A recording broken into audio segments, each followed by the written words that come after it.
We are in our Health Hub now. Dr. Steven Sroka, President of Health Education Consultants, is back with us here this morning. And of course, Assistant Professor of School of Medicine at Case Western Reserve. Dr. Sroka, good to see you again. Okay. And, you know, a lot of people are surprised by what's happening, but if they watched you last week, they wouldn't be right now. I wasn't surprised at the restaurant situation that came down last night because you told us it was going to get worse before better. And Dave, right now, we're modeling the behavior. We're 3 to 6 feet away from everyone. I feel right now for a lot of people, the people that are contacting me, and by the way, what we're doing here is great. We're big rock stars on the West Coast right now. Every day they take and run with this stuff. I think right now, I want my message for today, if people can take hope, not despair. Okay. Okay, we got social distancing instead of despair, but we truly, no pun intended, we have control of this disease in our hands and on our hands. So if we take the proper procedures, we can protect ourselves while watching our hands. I guess a good analogy right now is that we're in a storm.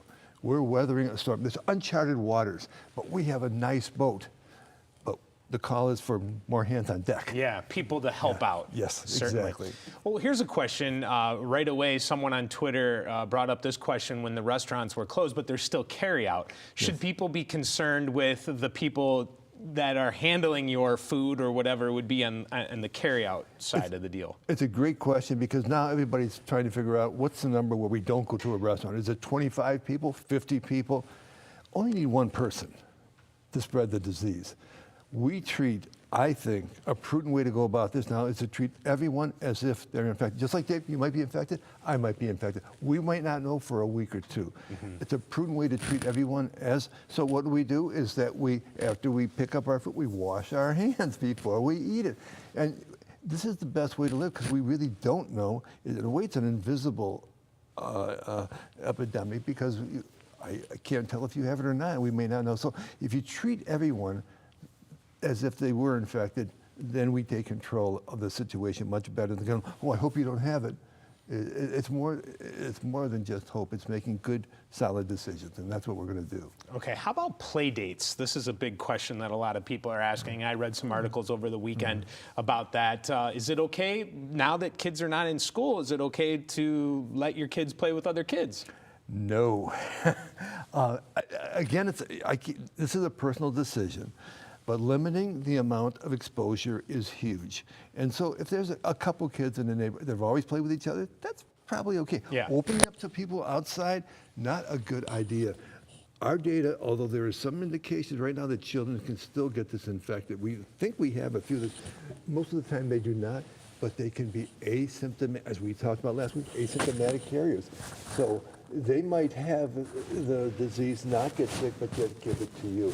The point is here, why would you want to give this to your grandfather? Sure. Live TV. Why don't you go ahead and grab your microphone there? It just fell off so we can hear you. Yeah? Hey, you know, we're all in this together. So, so play dates, that's good information. I got to tell you, are we going to see soon something come down with daycare?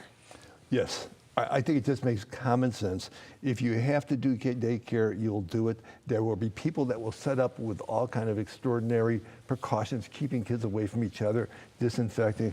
But I think it makes a lot of sense to keep your kids out of a community where there could be other people coming in with that disease. Again, probably not so much for your kids getting sick, but sharing the disease with people they love. In fact, I love to have a message come out here, Dave, that we love. Protecting the people we love. It's not about us, it's about other people. Let's protect them. Okay, we got about 20 seconds. This is another question that I have gotten from somebody. Could you see a case where they would maybe close borders of states for traveling? Dave, last week we said it well. We answered that question. Never say never.